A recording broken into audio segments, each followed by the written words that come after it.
Bonsoir.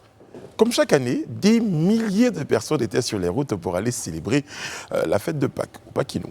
Les forces de l'ordre et les secours étaient également à pied d'œuvre. On fait le point dans quelques instants. Bientôt, des spectateurs, c'est une bonne nouvelle dans les gradins, et là nous sommes en football. Le comité de normalisation de la Fédération ivoirienne de football a annoncé le retour des supporters dans les stades. D'autres mesures ont été prises par le comité pour la reprise du championnat national et nous y reviendrons. Marjorie Saint-Lô est la directrice de Uber Côte d'Ivoire. Elle va nous rejoindre tout à l'heure et ensemble, nous reviendrons sur son parcours, le transport en Côte d'Ivoire et son entreprise Uber. Débat et analyse, décryptage de l'information, l'actualité, comme vous l'avez toujours souhaité, c'est dans le Live Talk. Bienvenue.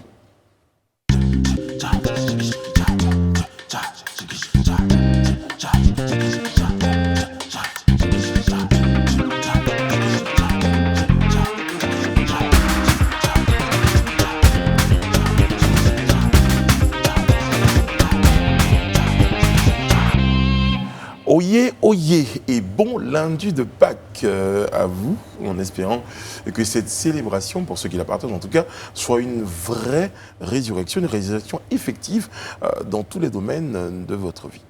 Voilà. Amen. Amen. Amen. Avez... il attendait. J'ai pas compris. Mais comme tu peux faire une prédication, une mini-prédication comme ça, et puis... Il n'y a pas de Amen qui suit. En fait, en général, on entend « Quelqu'un me donne un bon Amen !» Comment allez-vous? Elle était bien votre célébration pascale ou votre week-end pascal? Parce que même quand on ne célèbre pas, c'était un week-end pascal. Effectivement. Bah, ça s'est bien passé. Oui, très bien. En famille surtout. En famille. Beaucoup de personnes ont célébré Pâques en famille. Je crois que c'est un peu l'objectif. Hein. C'est l'occasion de se retrouver, voilà, d'échanger et puis de célébrer aussi, de manger aussi. Puis il y en a qui n'ont pas mangé, c'est important, on reviendra là-dessus. Il y en a qui n'ont pas célébré en famille. Hein. Ouais, non. Avec des amis? Non. Toute seule? J'ai travaillé. Vous avez travaillé? J'ai fait mon événement, Women of Destiny. Edith était là. C'est important de souligner qu'il y a des personnes qui travaillent les jours fériés. Bah oui. Et à ces personnes, on a envie de dire bon courage. Je ne sais pas trop pour vous, mais ce qu'on est en train de faire, c'est vrai que c'est une partie de plaisir, mais c'est inscrit aussi sur nos fiches de paie. Je veux dire, si on ne le fait pas, on travaille un peu aussi comme un lundi férié, nous. Oui, je sais. Ah oui, c'est vrai. Je sais pas, hein, pour vous, je ne sais pas ce que vous en pensez, mais je considère que je suis là, c'est vrai, de gaieté de cœur, mais parce qu'on me paye aussi. C'est inscrit, mais ça fait toujours bizarre. Moi, je bossais à la radio, je partais là, je bosse toujours à la radio, je vais à 4h30, 5h à la radio, et mes voisins, ils dorment. Bon, c'est écrit dans ma fiche de paie que je dois travailler à 4h du matin, mais ils dorment. Donc je sonne sur tout le monde. Et tu as choisi de le faire. J'ai choisi de le faire. Et je disais à Boris tout à l'heure, on ne dit pas souvent merci pour comme on est dans une célébration, on ne dit pas merci suffisamment à Dieu pour le boulot qu'on fait. C'est ça, c'est pour ça que moi je suis très heureuse d'avoir travaillé tout le week-end, tous les jours, vendredi, samedi, dimanche, jour férié, vous avez travaillé. Voilà. Et vous avez mangé, Edith Roubleu? Oui, j'ai mangé, j'ai préparé, j'ai essayé de faire une nouvelle recette et tout, voilà, en famille, voilà, tout simplement. Passer du temps avec les enfants et tout ça. Aussi, manger. Oui, être heureux. Manger. Ouais. Être manger. Nourriture physique, mais nourriture spirituelle aussi. Exactement, c'est important. Quand on dit mangeons le Christ, ça a choqué des personnes. Avec l'explication, ils ont compris. Et buvons le sang du Christ. Mangeons le corps du Christ. Bonsoir Brice. Il nourrit l'âme. Bonsoir Brice. Bonsoir Yana, comment ça va? Ça va très bien et toi? Bon, ça va bien, la célébration. Je ne vais pas dire ce que je sais de vous. Non, c'est pas la peine, merci. Vous avez votre petite info? Tout à fait, et on va parler du 1er avril. On sait que le 1er avril dernier, tout le monde était sceptique, tout le monde s'attendait à la grosse blague d'avril. Mais par contre, ceux qui ne s'y attendaient pas, c'était les clients d'une plateforme de livraison alimentaire qui a fait cette farce. On va appeler ça un poisson d'avril raté, qui a fait un bad buzz. Donc en fait, ce qu'ils ont fait, c'est qu'ils ont envoyé un mail de confirmation pour des commandes que leurs clients n'avaient jamais passées. Et ces commandes portaient sur 38 pizzas. 38 pizzas, 50 sauces piquantes, enfin des chiffres vraiment exorbitants comme vous pouvez l'entendre, et pour des montants d'environ 466 €, plus de 466 € de paiement. T'imagines, Sophie, tu es chez toi, tu reçois un mail de confirmation d'une agence de livraison ici qui te dit que ta commande est confirmée, le livreur arrive, donc les gens ont paniqué, certains ont cru même se faire pirater, il y a eu des posts Twitter pour dénoncer cela, et c'est juste à la fin de la facture en fait qu'ils ont notifié que c'était un poisson d'avril. Donc les gens ont très très mal pris, ils ont eu de grosses réactions sur les réseaux sociaux en affirmant que ce n'est pas le moment de faire ça, surtout qu'on sait qu'on peut être victime de piratage ou d'usurpation d'identité ou quoi que ce soit. C'est juste la preuve que le poisson d'avril a pris. Parce que quand on vous fait un vrai poisson d'avril, on trouve toujours le moyen de dire. Oui, mais quand les clients sont fâchés, quand les clients sont fâchés. En tout cas, ils étaient très fâchés et l'entreprise. Il n'y a pas qu'aujourd'hui, ça date. Moi, je me pose cette question depuis longtemps parce qu'il y a des poissons d'avril, franchement. On peut en débattre un peu aussi. On laisse terminer puis on en débattra éventuellement.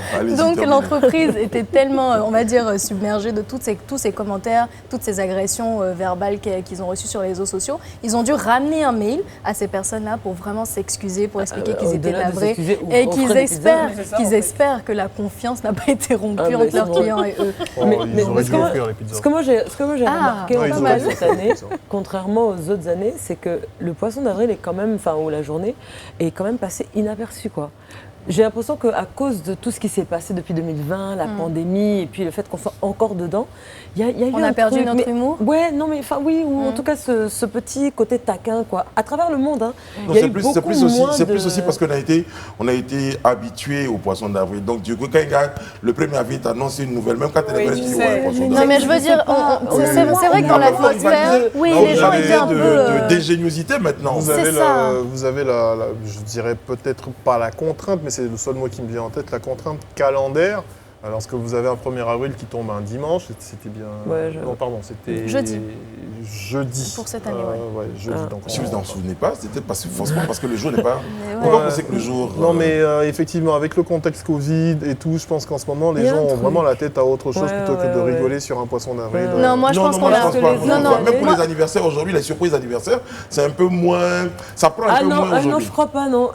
Ça t'a pris ou pas ton anniversaire? Ça m'a pris, ça va, il n'y a pas de problème. Je pense que les gens en général sont de plus en plus réfractaires, comme tu dis. Exactement, un peu plus sur la défensive, ils ont la peur. possibilité de se plaindre quand ils ne sont pas d'accord. Après, c'est un couteau à double tranchant. Avez-vous remarqué que j'ai pris mes fiches? Ouais. On a senti. Ça veut dire qu'on va démarrer notre tour.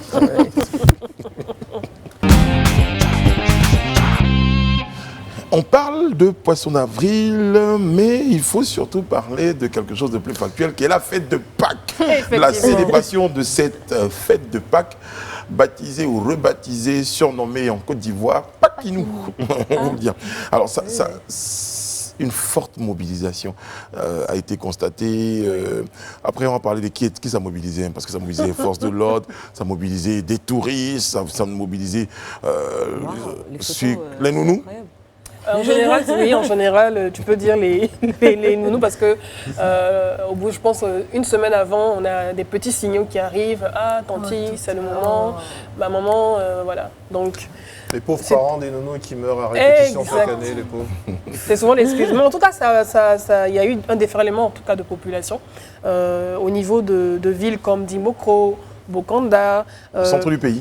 Centre du pays, donc tu as parlé du centre du pays, des villes du centre, donc Bokanda, Kwasi-Kro, pour célébrer ce qu'on appelle chez nous, en Côte d'Ivoire, donc je pense que Sophie découvre, Pakinou, on appelle ça la Pakinou.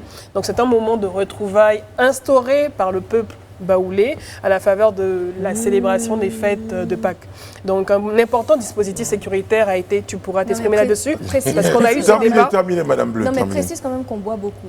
Terminez, Madame Bleu. On va laisser Madame Bleu terminer. On pourra extrapoler sur toutes les conditions de la célébration. Voilà. Donc un important dispositif sécuritaire des forces de l'ordre était visible dans plusieurs villes du V, baoulé comme on appelle, notamment dans la ville de Yamoussoukro, où beaucoup de personnes aussi se sont déplacées, que ce soit des personnes qui sont résidents, qui font partie des populations ou des peuples autochtones, ou des personnes qui sont venues juste se reposer au sein des réceptifs hôteliers de cette ville. Donc il y a également des dispositifs sécuritaires à Daloa et également à Niakara, Mandougou. Et il faut noter également que plus au nord, donc à Kong, la célébration de la Pâques s'est faite sous haute sécurité. On peut comprendre pourquoi. Donc, au vu des dernières attaques qui ont visé les postes frontaliers de Kafolo et de Teini, et les populations de Kafolo ont préféré rester donc chez elles et il n'y a donc pas eu de veillée pascale parce qu'il fallait éviter les rassemblements nocturnes. Donc elles ont pris la décision en tout cas de rester chez elles malgré le dispositif sécuritaire. Et pendant cette période, malheureusement, il y a beaucoup de mouvements de population. Et il y a beaucoup d'accidents de la route.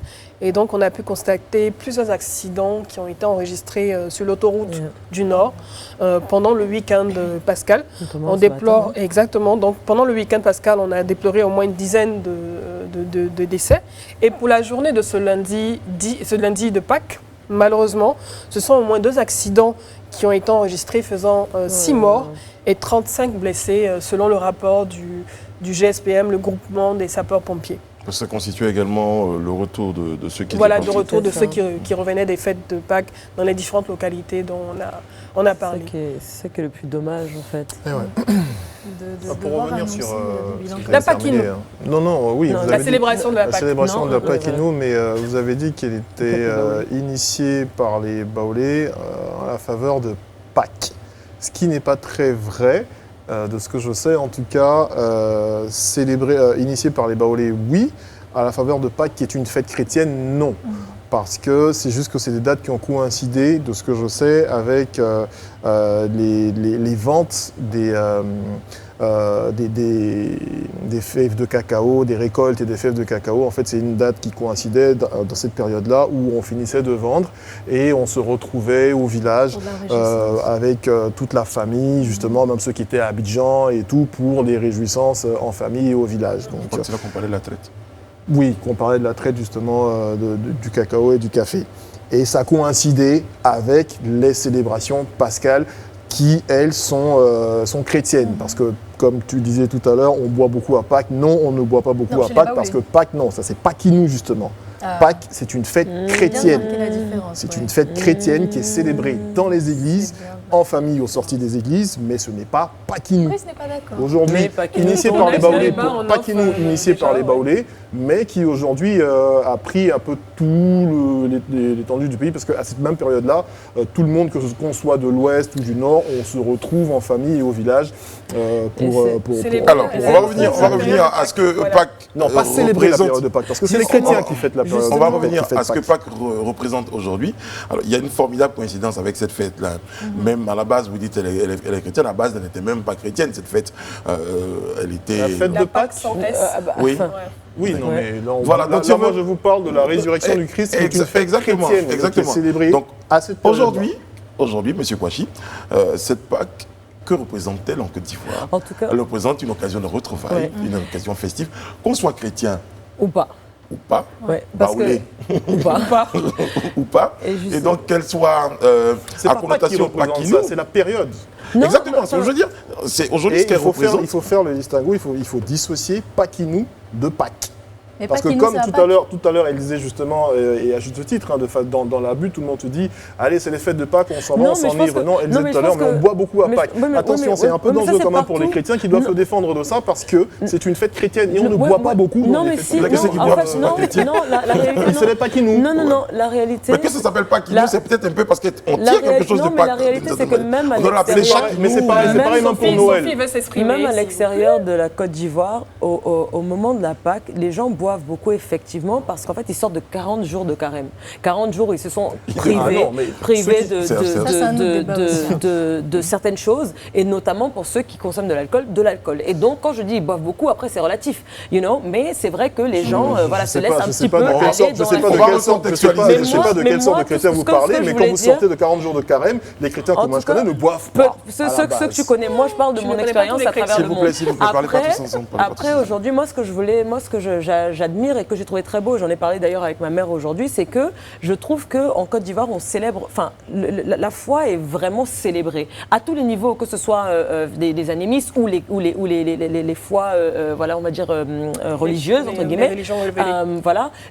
C'est très célébré et c'est ce que je trouve beau. Moi, j'ai plusieurs amis qui me disaient la semaine dernière, je ne serai pas là ce week-end parce que je vais au village, je vais avec ma famille et je vais célébrer. Et j'ai trouvé ça magnifique parce que je me suis dit, il y a vraiment des moments de rassemblement. Si vous me permettez, c'est dangereux, Brice, parce différent que que c'est très dans dangereux. certains pays. Enfin, très dangereux serait relatif, parce que c'est pareil, c'est ce qui est arrivé à Noël, par exemple. La nativité du Christ, aujourd'hui, n'appartient plus aux chrétiens. On va dire, c'est tant mieux, puisque c'est une période dans laquelle le monde entier se retrouve, qu'on soit de n'importe quelle religion, pour offrir un cadeau ou pour laisser place à l'amour, c'est bien. Mais n'oublions pas que le 25 décembre représente la nativité du Christ. C'est une fête à la base. C'est une fête à la base, après, dépendamment des différents courants religieux. Mais là, je vous parle plus de celui que je connais, mais que je ne vais pas forcément énoncer ici, mais que tout le monde sait, c'est la nativité du Christ. Donc c'est une fête chrétienne à la base. Aujourd'hui, elle est devenue pratiquement une fête commerciale. Dans l'entendement des gens. Et c'est ce qui est en train d'arriver à Pâques aujourd'hui. C'est exactement ce qui est en train d'arriver à Pâques. avait dit quelque chose. Moi, je veux dire, il faut éviter les amalgames. Quand on prend Noël, les vrais chrétiens célèbrent la Noël les vrais à chrétiens, l'église. ça veut dire quoi, les vrais chrétiens? Serge, tu permets à l'église et ensuite en famille. Et puis on a ceux qui ne sont pas forcément religieux, mais qui profitent de la Noël pour passer un moment en famille. En famille, à Pâques, la Pâques, oui, c'est la résurrection du Christ. On a les chrétiens qui vont à l'église comme de coutume. Et puis on a ceux qui sont en train de fêter la Pâquinou savent aussi que c'est le moment de la résurrection du Christ. Vous dites la même chose que moi. Vous dites la même chose. Non, là, vous avez dissocié Pâquinou de Pâques. C'est tout ce que je demande. Non, mais ce que je veux dire, c'est que Pâquinou... Alors, il faut faire le distinguo, s'il vous plaît. Je vous ai bien compris, je vous ai bien écouté. Ce qu'on va faire, c'est de recadrer le sujet. Il y a une célébration dans cette période-là, et une célébration pour les chrétiens, c'était la célébration de Pâques. Et c'est peut-être une autre occasion pour d'autres peuples pour les gens, de se retrouver en famille. Et de célébrer autre chose. Maintenant, formidable coïncidence que tout cela soit dans la même période, on va remarquer que ça nécessitait une forte mobilisation dont parlait Madame Bleu. Et c'est exactement mon propos résumé. Merci beaucoup. Je vous en prie. Malheureusement, il y a eu des accidents et même des pertes en vie humaine. On va déplorer cela. Voilà, tout simplement. Merci Madame Bleu. Je vous laisse le loisir de terminer, de conclure votre... C'était ça. Donc les célébrations, en tout cas de la fête de Pâques, dans les différentes régions ont pu se faire, malgré le dispositif sécuritaire et malgré aussi les pertes en vie humaine qu'on a pu enregistrer. Vous avez dit malgré le dispositif sécuritaire, ce que vous voulez dire peut-être c'est que le dispositif sécuritaire a permis en tout cas de faire de cette célébration une réussite. Et également, parce qu'évidemment, de grands moments de mobilisation, donc il est important qu'on sécurise. C'est très important, et surtout dans cette période où il y a des menaces, Et la seule chose qu'on peut dire, je pense, c'est de faire attention, d'être prudent, de rester prudent, parce qu'il y a beaucoup de mouvements. Et prudence que je vais ramener au propos de M. Kouachi, prudence même dans la consommation de l'alcool. Bien sûr. Peut-être que ces accidents-là, après, on va chercher leur cause, mais... L'alcool est à consommer avec modération. L'euphorie de la fête, et la pression de revenir rapidement sur Abidjan pour avoir plus de recettes et ce genre de choses. Donc il faut faire attention. Imaginez, je ne sais pas si vous avez vu la compagnie de transport qui dessert Abidjan et les villes de l'intérieur, notamment le centre du pays. Vous voyez un peu à partir de 4h, 5h du matin comment est-ce que les gens prennent d'assaut cette guerre-là. Donc vous imaginez à la place justement de cette entreprise-là qui c'est son jour de traite. Donc comment faire pour que les cars aillent le plus rapidement possible à l'intérieur et revenir le plus rapidement possible. Bon, après, vous me direz que assurer le plus de navettes possible, c'est clair qu'à un moment, on pense beaucoup plus au profit. Je ne veux pas leur prêter ces intentions-là, mais je pense que quand on est un businessman, à un moment, on pense quand même beaucoup plus au profit que... la protection de la vie Avec notre invité, on parlera de transport tout à l'heure. Je fais juste en transition pour passer au prochain sujet. Et celui-là concerne une autre mobilisation, celle des supporters dans les stades de foot. Mobilisation à venir, c'est la bonne nouvelle pour les supporters de football. Alors les supporters des clubs de Ligue 1 ivoirienne, parce que seuls les clubs de Ligue 1 sont concernés, sont désormais autorisés à se rendre dans les stades pour soutenir leurs équipes. C'est en tout cas la décision qui a été prise et notifiée aux dirigeants de clubs par le comité de normalisation de la FIF, et cela devrait se faire dans le strict respect des mesures barrières. Donc entendez par là le port des masques, la distanciation sociale. Pourquoi tu ris? Non, c'est drôle. Alors il faut noter qu'il n'y aura pas de chants, sauf si ces chants sont, on va dire, sous masque. Alors une autre décision importante qui a été prise par le comité de normalisation de la FIF, c'est que toutes les rencontres du championnat se disputeront à Abidjan à partir de la 4e journée, et cette mesure en fait aidera à faciliter, on va dire, les réalisations de tests Covid. L'idée est de vraiment centraliser l'afflux de personnes. Les tests Covid pour ça me fait rire, les joueurs ou les supporters? Tout le monde. Les joueurs. Et puis, dernière information, un arrangement est en cours en ce moment pour l'hébergement des joueurs de clubs de l'intérieur à l'Institut national de la jeunesse et des sports, l'INGS. Donc, en tout cas, tout semble bien se préparer pour accueillir ce championnat. Et puis, on est dans le respect des mesures barrières. C'est à la phase nous sommes à la phase des questionnements.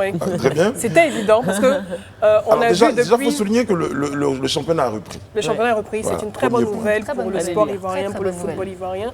Et après, forcément, il fallait un alignement. Parce que depuis la fin de l'année 2020, on voit des concerts qui se tiennent où je pense que la plupart ne portent pas forcément de masque. Et chantent à tue-tête sans masque. Et chantent en chœur avec leurs artistes. À tue-tête. Donc avoir des matchs qui se tenaient sans supporters, à un moment donné, je veux dire, il faudrait qu'il y ait un équilibre, en fait, finalement. Des concerts qui sont remplis, qui sont pleins à craquer, et des stades où les supporters ne sont pas autorisés à venir chanter, crier pour je suis tout à fait d'accord avec Madame Bou, sauf qu'il y a, mine de rien, on a la FIFA qui demande et qui impose certaines règles, notamment les matchs internationaux. Pour les matchs internationaux, on ne verra toujours pas de supporters dans les tribunes. Pour la plupart des matchs en Ligue 1, que ce soit en Angleterre ou en France ou en Espagne, on ne voit pas de supporters dans les tribunes. Aujourd'hui, on a même dans les montages de retransmission des matchs, on a gardé l'enregistrement de l'ambiance sonore, mais on a personne dans les gradins. Mais en Côte d'Ivoire, pour la Ligue 1, je pense que dans quelques pays, on permet l'accès au stade, mais pour la plupart, jusqu'aujourd'hui, il n'y a personne au stade. Parce que pour la CHAN, ils ont accepté vers les matchs de fin d'avoir des supporters, et puis même pour la qualification des équipes africaines à la Coupe d'Afrique. La vraie question à se poser, c'est pourquoi la Côte d'Ivoire, pourquoi l'Afrique? Il y a peut-être des éléments de réponse quand on mesure l'impact, forcément, encore une fois. Je pense qu'à partir, c'est un détail très important dans l'ensemble des décisions. On se dit par exemple que le taux de létalité étant relativement, et j'insiste sur le mot faible, on peut se permettre un certain nombre de mesures. Parce que moi, je m'étais posé la question en même temps que vous, pour dire, bon, ailleurs, la FIFA n'autorise pas, mais si on prend ces données-là, pour l'instant, on peut... Pour finir mon propos, je ne suis pas choqué, bien au contraire, parce que ça contribue au retour à la normalisation, on va dire, ou le retour à une vie normale, celle qu'on connaissait avant, même si d'aucuns vous disent que le monde ne sera plus jamais celui qu'on a connu à cause de cette pandémie. Mais c'est un beau signal, en fait. Moi, il y a surtout un autre questionnement, toujours dans le seulement si les mesures barrières sont capables d'être respectées dans le contexte, ce qui n'est pas évident. Et justement, pour rebondir sur ce que tu dis, je pense aussi que c'est une très bonne nouvelle de voir qu'on arrive aujourd'hui à vivre avec le Covid. On arrive justement à s'en sortir dans plusieurs domaines. Même quand on parle tout simplement de la fête de Pâques, peut-être que l'année dernière, beaucoup de personnes n'auraient pas pu aller à l'intérieur, justement, n'auraient pas pu aller à l'intérieur du pays. Aujourd'hui, on voit toute cette mobilisation, des gens qui vont voir leur famille et tout ça. Donc, on voit que petit à petit, en fait, on apprend à vivre avec cette pandémie, mais on apprend surtout justement à revenir à un état économique, on va dire, presque normal.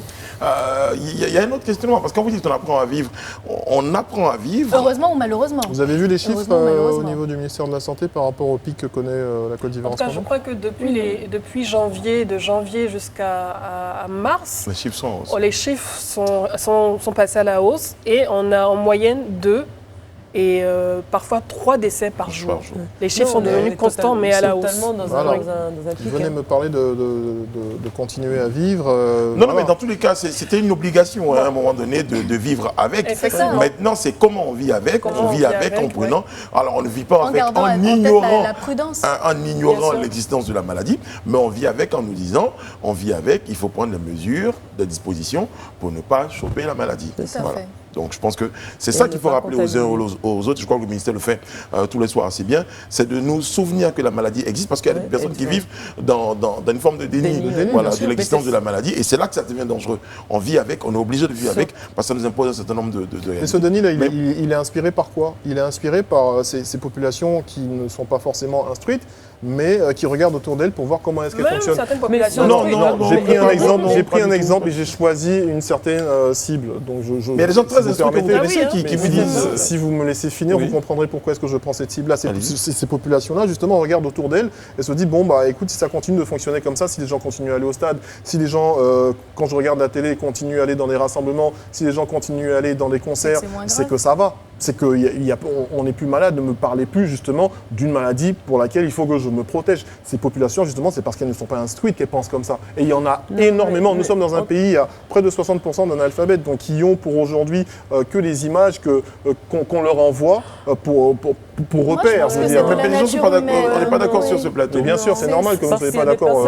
On est un peu en démocratie.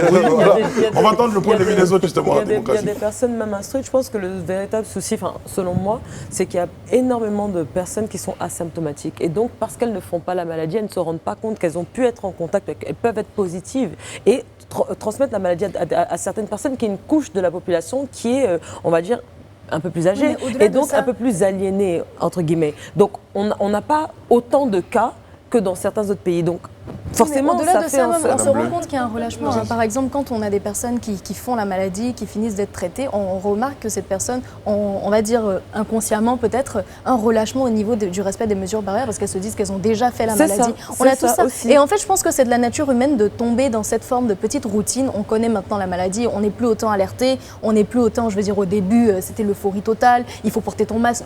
Je veux dire, moi-même, j'aurais eu peur de faire l'accolade à Edith quand j'arrive au travail. Aujourd'hui, je n'en ai pas vraiment. Ah si, il faut. Ça, c'est pas un bon exemple. Et ça, justement, c'était pour l'exemple. Non, mais c'est pour illustrer, en fait, elle est très... tomber... Non, mais ça illustre justement que tomber dans la routine, justement, nous amène à ce type de relâchement. Et c'est contre ça, effectivement, qu'il faut lutter. Et justement, il faut envoyer des images de... Il faut rester sévère à un moment au niveau de l'État, au niveau de tout ce qu'on renvoie à la population, qu'elle soit lettrée ou illettrée. Et j'ai préféré choisir la population illettrée parce que c'est celle-là qui est la plus démunie face à l'information parce qu'elle ne sait pas forcément faire le tri intellectuel de ces informations-là. Et l'État que nous sommes et le gouvernement de ce pays doit pouvoir envoyer les signaux forts des premières heures de cette crise-là parce qu'on n'en est pas encore à bout. On n'en est pas encore à bout et ça c'est planétaire. Donc il faut qu'on continue d'envoyer des messages de sensibilisation, mais au-delà de la sensibilisation, qu'on montre aux personnes et aux gens qu'on n'est pas habilité à vivre comme avant tant qu'on n'a pas fini, qu'on n'a pas réglé ce problème-là. Je ne suis pas en train de dire qu'il faut tuer l'économie, notamment du tertiaire, parce qu'il y a énormément de choses qui se font dans cette économie-là où on ne respecte pas forcément les gestes barrières, les mesures barrières, mais il faut faire vraiment attention à ce niveau-là. Les concerts, les rassemblements et tout, il faut prêter un œil particulier au respect et au strict respect des mesures barrières, ce qui n'est pas tout le temps le cas en ce moment. Rappelons que la maladie existe toujours. Elle court et chacun à son niveau, on devra travailler à rompre la chaîne de transmission, de contamination.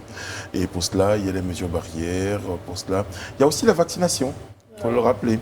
Voilà, qui fait partie des mesures de lutte contre la pandémie, vaccination, respect des mesures barrières, et puis responsabilité. Je pense que l'État revient très souvent sur cette question-là, parce que derrière, il y a la coercition, il y a le suivi, mais individuellement, il y a de la responsabilité individuelle pour nous et pour les personnes avec lesquelles on vit. Moi, je vais voir ma mère avec mon masque dans son quartier, ils disent, mais le fils de Madame Ano, il fait le malin, tout le temps il vient avec son masque, je lui ai dit, je protège ma mère. Voilà. Et les personnes 10 secondes avant qu'on prenne l'antenne, il a toujours son masque. Ça, c'est quelque chose. C'est vrai. Même juste après, il a son masque également.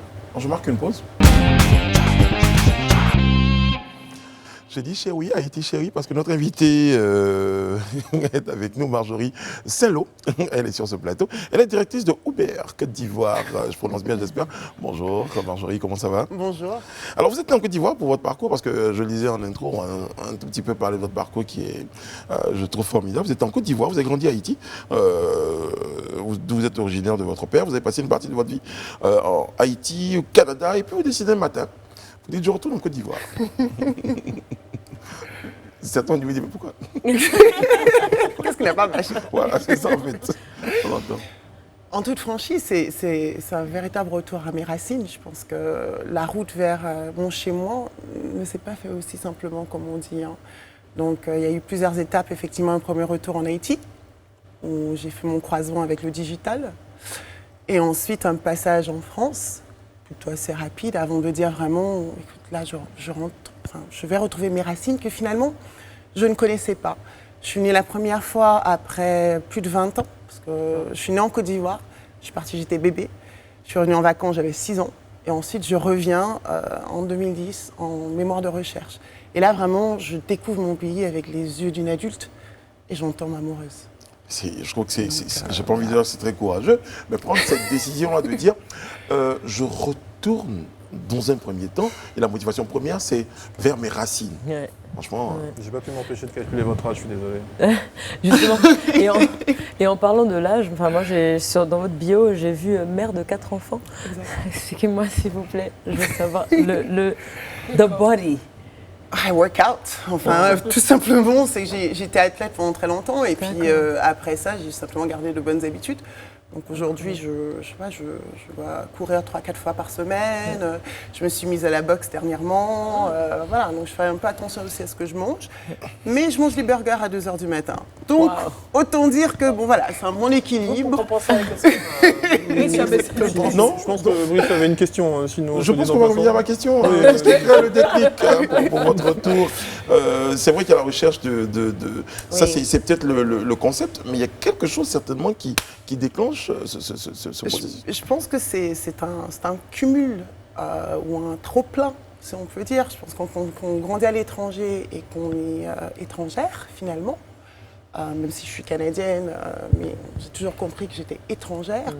Il est important de savoir ce que c'est que de vivre chez soi. Et donc, c'était vraiment ce besoin de retourner, entre guillemets, à mes racines, quelque part où on ne me dira jamais que je ne suis pas d'ici, même si, bon, on m'a quand même dit plusieurs fois la blanche. Et que je réponds, bah non, je suis d'un cocody. Donc, bref, autant dire, c'était vraiment ça. C'est vraiment ce besoin de s'enraciner et de s'approcher de ce qu'on est réellement. Alors, nous avons lu que vous avez participé au programme de réinsertion d'environ 65 000 ex-combattants du programme DDR en septembre 2013.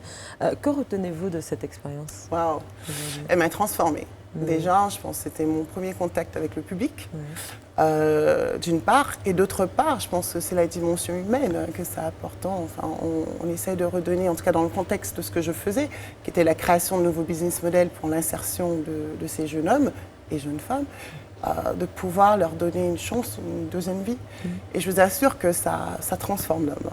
Ensuite, effectivement, on découvre des histoires qui ne sont pas toujours plaisantes et on se rend compte que ça peut être n'importe qui d'entre nous. C'est juste une question de timing, de temps et de lieu, finalement. Et combien avez-vous pu réinsérer? Réinsérer, pardon. In English. Reinsert. Exactly. Alors, le programme, vous l'avez si bien dit, on a réinséré 65 000 ex-combattants. Et vous, alors non, on ne peut jamais être responsable d'une réinsertion, quelle qu'elle soit. Effectivement, j'ai participé à plusieurs projets activement, dont 5 000 ex-combattants qui ont été réinsérés dans les transports. Je veux dire que j'étais un petit peu prédestinée à ce nouveau métier sans le savoir, mais aussi la création d'un nouveau secteur, qui est la valorisation des déchets plastiques. On a pu réinsérer 800 ex-combattants en les regroupant dans des entreprises. Et dernièrement, il y a peut-être 3 ou 4 semaines de cela, j'ai rencontré une des entreprises qui est encore en vie, donc il en reste 3. Et donc voilà, donc ça ce sont vraiment des projets qui m'ont touché de près, mais on a travaillé sur plein d'autres sujets, quoi. Vous êtes toujours un peu en contact, sorry, last question, avec certains d'entre eux? Des ex-combattants? Non, pas particulièrement, mais avec des anciens collègues, oui, bien sûr. 5 000 ex-combattants réinsérés dans le transport. 5 000 ont été réinsérés dans le transport. On y reviendra. Je comprends pourquoi c'est guerrier sur la route. Faites pas attention. C'est la mauvais coup. Alors, vous êtes aujourd'hui à la tête de Uber Côte d'Ivoire, donc un nouvel acteur dans le paysage du transport ivoirien. C'est quoi l'objectif visé? Et quelles sont vos missions avec ce nouveau produit, avec cette compagnie? Alors déjà, il faut expliquer à nos téléspectateurs, en tout cas pour ceux qui n'ont pas l'information, c'est quoi Uber?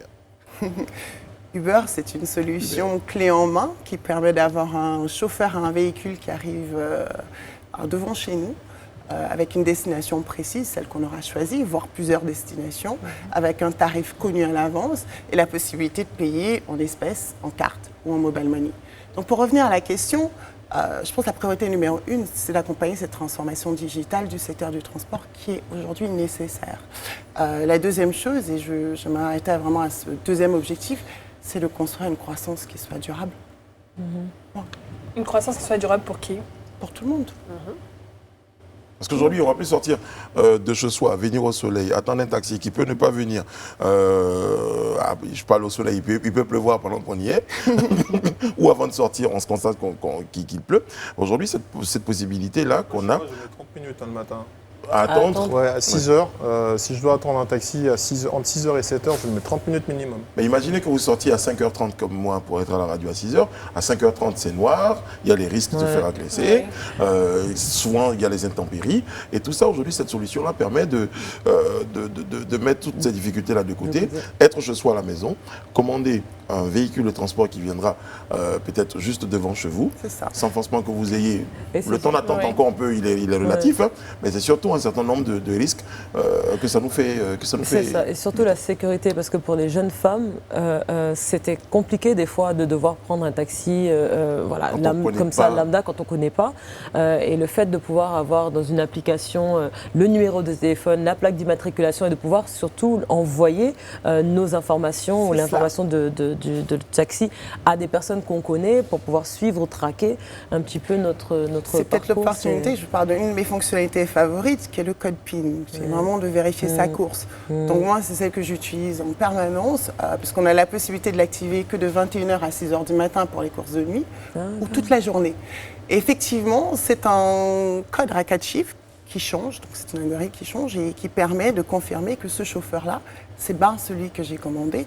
Et pour lui aussi, parce que finalement, les agressions, c'est des deux côtés. Hein. C'est pour lui une bonne manière de savoir que c'est bien la bonne personne qui l'a récupéré. Et pourquoi le choix d'Abidjan pour démarrer dans la zone Afrique francophone? Pourquoi le choix d'Abidjan? Déjà, notre ville, elle rayonne sur la plaque africaine depuis maintenant 7-8 ans. On fait partie des pays plus haut taux de croissance dans la sous-région. C'était aussi une volonté de pouvoir accompagner, je pense qu'il y a une ouverture même du ministre Amadou Koné pour qu'on puisse venir et qu'on puisse accompagner ces transformations digitales.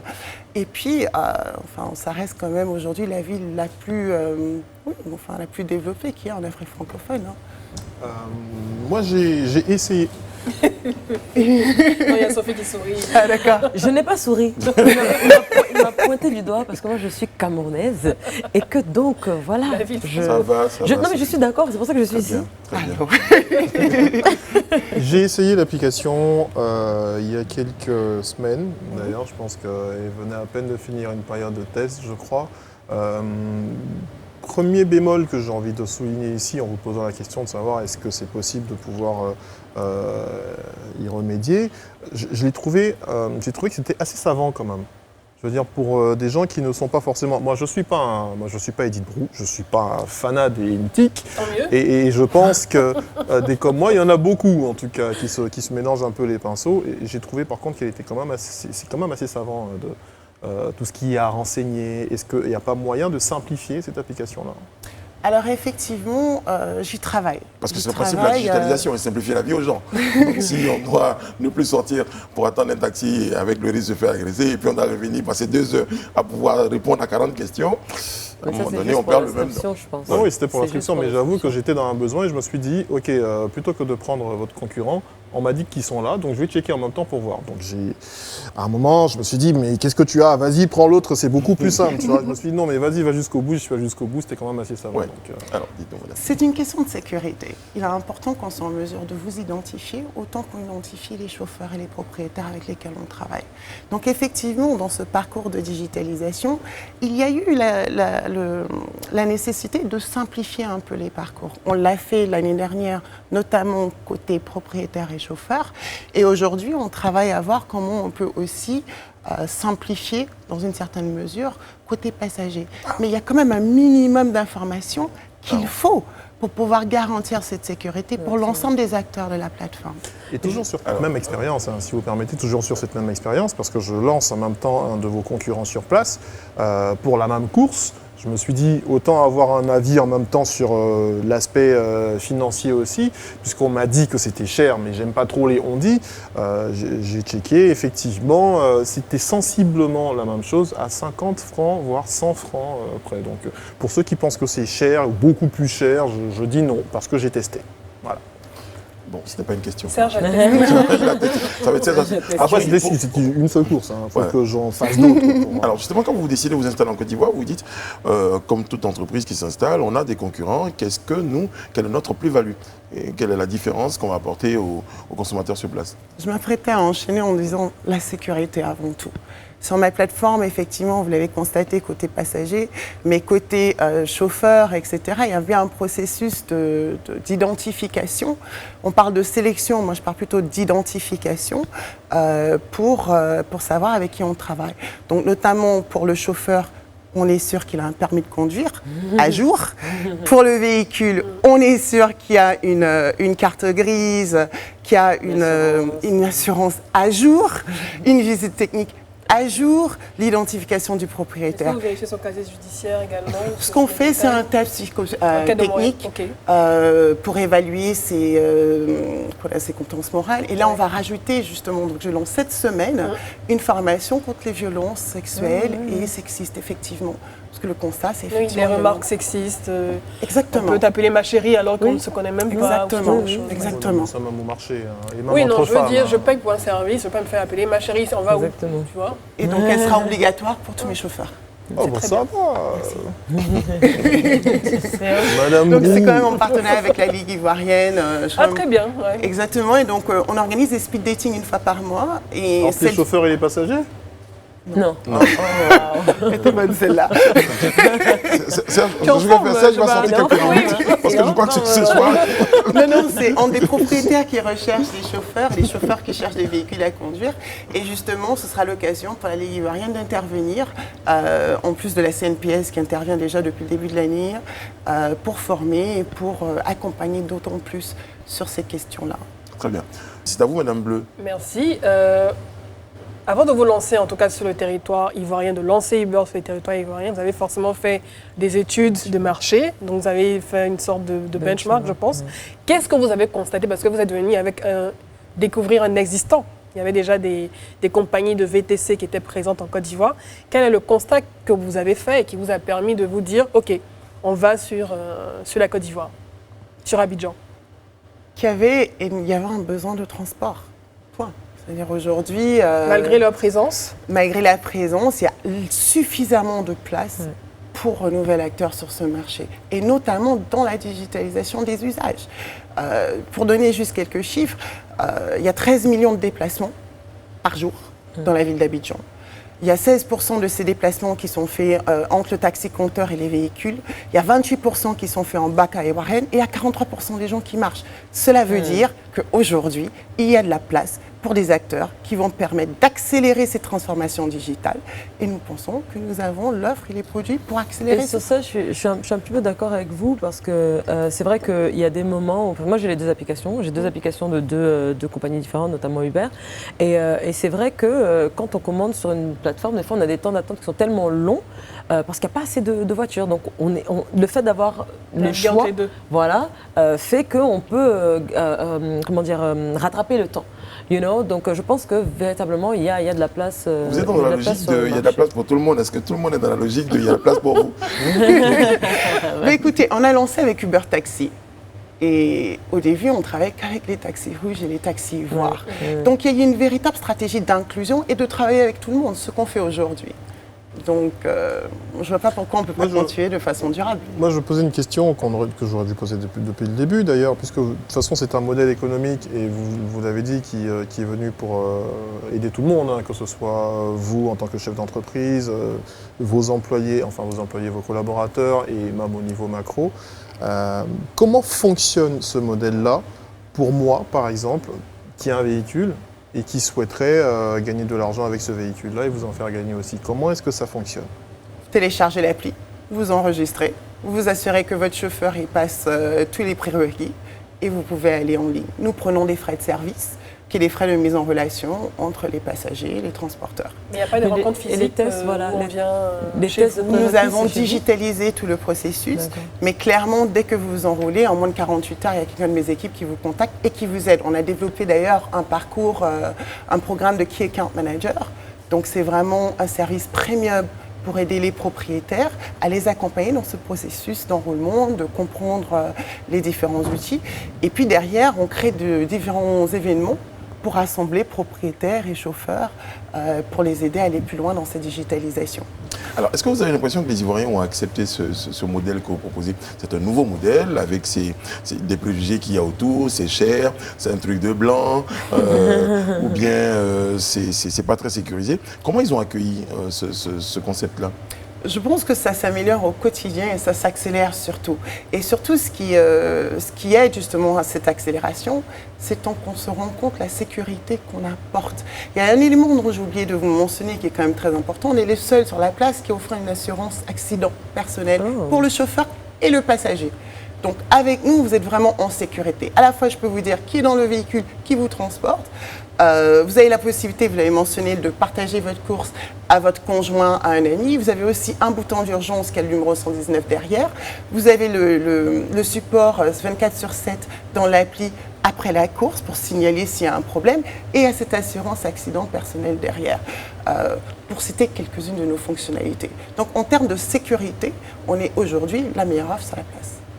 Et quelle est la nature de vos relations, tout d'abord avec les autorités ivoiriennes, parce que quand on rentre dans un écosystème, on rentre en relation également avec les autorités et les acteurs de ce système. Et parlant d'acteurs, quelles sont vos relations avec on va dire les mastodontes du transport ivoirien classique? Très bonne question. Donc avant notre lancement au 4 décembre 2019, on avait entamé des discussions avec les autorités ivoiriennes, que ce soit avec feu Premier ministre Koulibaly, mais aussi avec le ministre Amadou Koné, bien longtemps avant le lancement, près d'1 an et demi.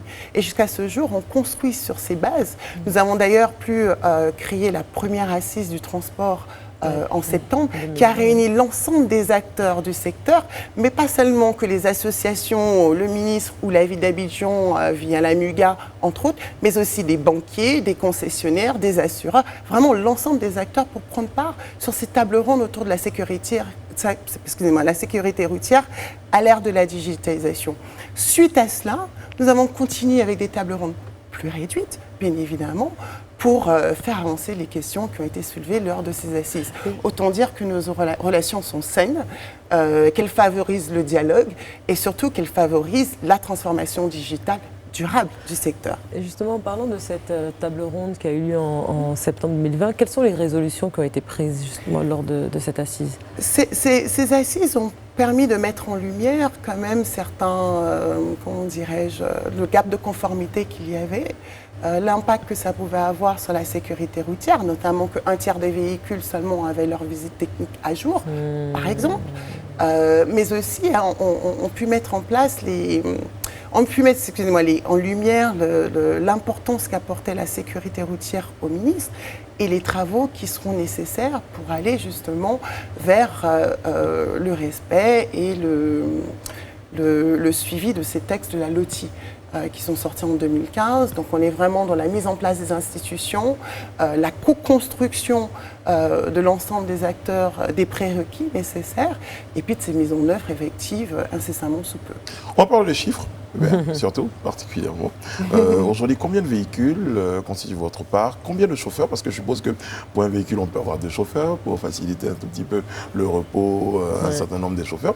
C'est quoi les chiffres aujourd'hui concernant Uber? Je pense qu'il est encore tôt de mettre de la lumière vraiment sur le nombre de véhicules, le nombre de propriétaires. Mais par contre, ce que je peux souligner... Vous avez une base de données. Aujourd'hui, on sait qu'Uber, c'est 250 véhicules. Ce que je peux souligner... Vous votez en touche. Ce que je peux souligner, c'est qu'effectivement, quand on prend une ville comme Accra, qui a été lancée en 2016, ils sont à peu près à 7000 partenaires aujourd'hui.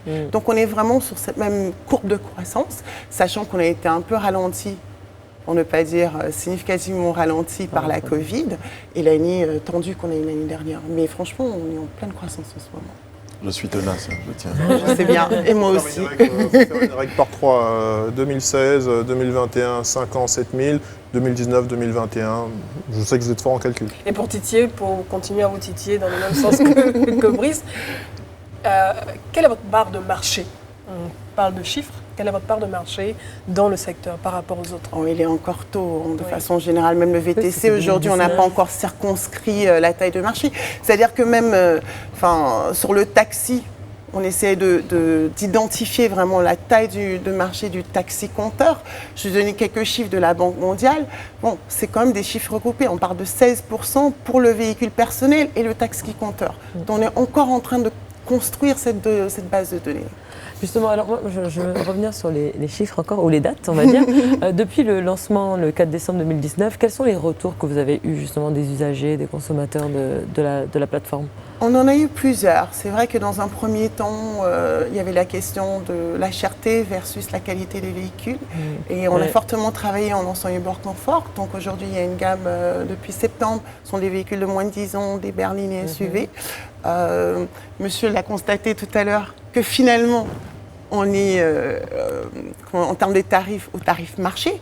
Et je veux même souligner que pour Uber Taxi, ce qu'on a essayé de répliquer, c'est vraiment nos usages de négoce. La manière dont on arrive à négocier nos tarifs. Aujourd'hui, on est à peu près à 10% plus ou moins de ce qu'on pourrait négocier sur un tarif d'un taxi, sur le Uber Taxi. Donc on est vraiment dans le marché. Je vais encore parler de chiffres, parce que justement, non mais j'ai pas eu satisfaction tout à l'heure. Je veux bien comprendre si vous me dites que vous n'avez pas trop envie de rentrer dans les détails en ce qui concerne ces chiffres-là, mais je veux me mettre à la place d'un chauffeur aujourd'hui de taxi, compteur ou ivoire, ce que vous voulez, qui nous regarde à la télé, qui se dit « Ah tiens, ce serait intéressant, pourquoi pas ?» Mais bon, moi je gagne déjà ma recette de 30 000 francs par jour. Qu'est-ce qui ferait que j'irais chez Uber aujourd'hui mettre mon véhicule ou devenir partenaire d'Uber? Déjà, quand on travaille avec Uber, on n'est pas exclusif à Uber. C'est la première chose. Donc, si on a l'habitude de faire du street hail, là, du taxi-compteur, on peut continuer à le faire. Ça vient vraiment de la diversification de revenus. Donc, on te permet de gagner ce que tu ne pouvais pas gagner avant. Notamment, les clients qui préfèrent payer en carte, mais en paiement digitaux de façon générale, parce qu'il y a le mobile money, mais aussi ces clients qui recherchent plus de sécurité, ces clients qui recherchent cette fiabilité, ces clients qui recherchent cette facilité d'avoir un véhicule qui vient au pied de chez soi. C'est une clientèle qu'aujourd'hui, ils n'avaient pas forcément. Donc on vient augmenter sa base de revenus, et surtout, là où je vais souligner, c'est pour les propriétaires qui, avant et juste avant nous d'ailleurs, étaient sur un business 100% espèces, sans aucune traçabilité. Aujourd'hui, je vais lui amener de la sécurité sur tous ces revenus qu'il vient prendre sur notre plateforme, parce que grâce à l'application Uber Fleet, il est en mesure de regarder, comme un telenovelas, son chauffeur prendre ses courses tout au long de la journée et de suivre en temps réel exactement ce qu'il gagne. Et ça, on est les seuls à le faire. Je pense que Serge parlait de clés de répartition. Non, je pense qu'elle a bien... Pas autant, je suis d'accord. En tout cas, moi, ce qui me plaît par rapport à cette application, c'est qu'on peut l'utiliser à travers le monde.